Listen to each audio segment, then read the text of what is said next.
first of all, like, how do you feel about it? And I mean it in this sense. Did you feel like you were a shoo-in for it? You must have felt like you were a decent candidate.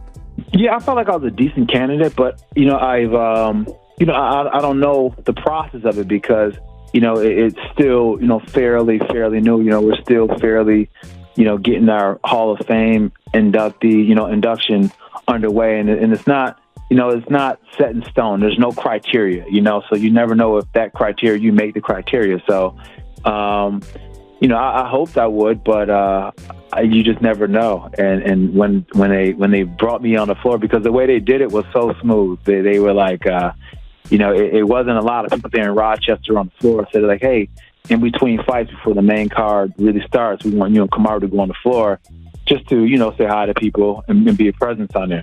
And they were teasing us, yeah, you guys are the celebs, and they were giving us a hard time about it, and we were laughing. So I didn't think anything of it. So I go downstairs, and I'm sitting there, and then I see my nephew and one of my good friends, Kenny.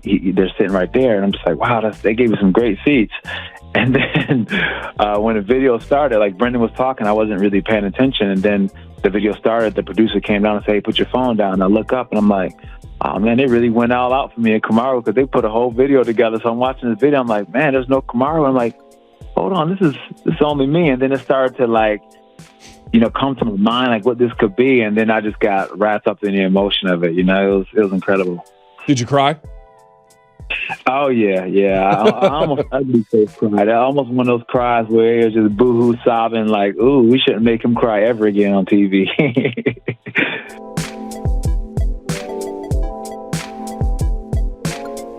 Let's get to it. Khabib, it looks like he's going to be fighting in September in Abu Dhabi against Poirier. Now, nothing's confirmed, but when do you think there might be some solidification of this plan? We're working on it. We're going through a couple things. I think it's going well. It's just, but his fight is not finalized yet.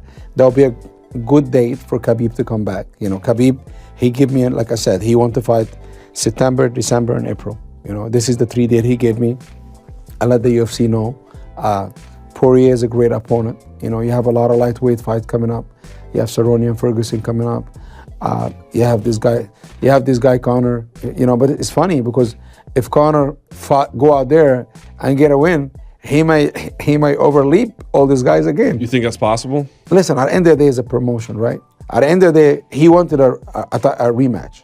We said no. Conor did. Yes. Yeah. Khabib said, you guys officially said no. Khabib said no. Khabib said he said it publicly, and no, he's not getting a rematch. He got to go out there and just get a win. And has UFC indicated they want a rematch? Listen, at the end of the day, everybody knows this is the biggest money fight you can make. The UFC is a company to make money. Conor got a rematch every time he lost, right? Yeah. And outside Floyd. Right. But in a way, I don't think he deserves it. Who do you think's a tougher fight, Poirier or McGregor? Poirier looked good against Max, man. Now, Max is not Khabib. They have different fighting styles, but. Poirier is a great fighter, but it's level to this. I like Poirier a lot as a person. I know him. I trained with him before. You notice there's never a bad headline about him. He's like a dad, and he trains, and he stays out of trouble. I know him. I know him personally. Yeah. We stayed together for almost a month, trained a whole month. He's a great guy, but he's a great opponent. He's dangerous. He have a lot of volumes, but listen, 27 people tried, 20 people have failed. For the same exactly. You're gonna get put on your back, you're gonna panic, you're gonna get outworked, and you're probably gonna get finished.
what do you think of this matchup against Jimmy Rivera? Jimmy's a tough guy, a gritty wrestler. Sometimes it's hard to look good against Jimmy Rivera because of how gritty he is, and he just has that style that it's hard to get into sort of a firefight with him, so to speak. What do you think of this matchup? Did you like it when it was presented to you?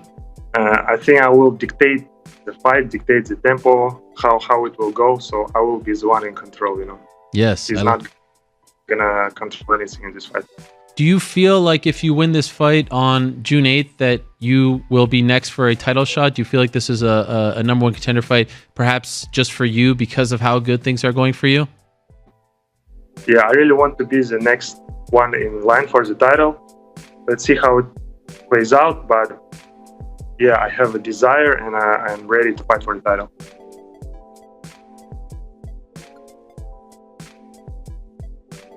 How it went out there, how you feel?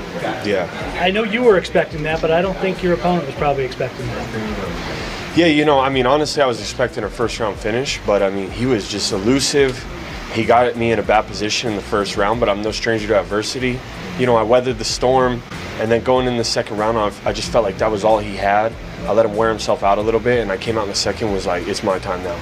You really did feel he let that much go after 5 minutes, huh?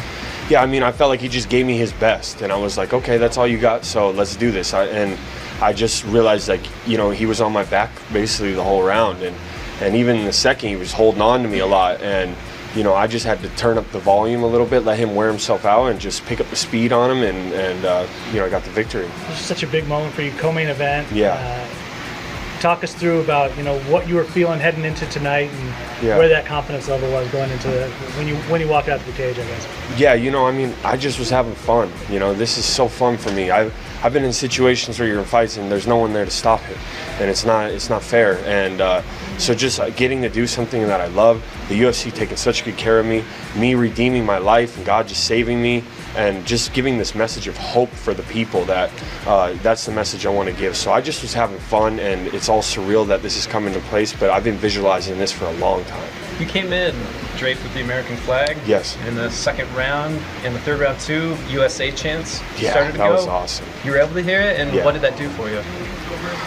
This was the first time I got to fight in my country in the UFC, and my last fight was in Argentina and in England, so it was just cool to be in my hometown, not my hometown, but my home country, and just to feel the energy from the fans that support me, all the veterans and everyone that just, represents this country, that's patriotic, and everyone getting behind me and chanting that USA. I knew I had to turn it up for them, and I do it for more than just myself, so it always gives me more energy than I think I have. This is your second straight win against an elite Brazilian Jiu-Jitsu black belt, and your second straight win against a tough Brazil winner. Yeah.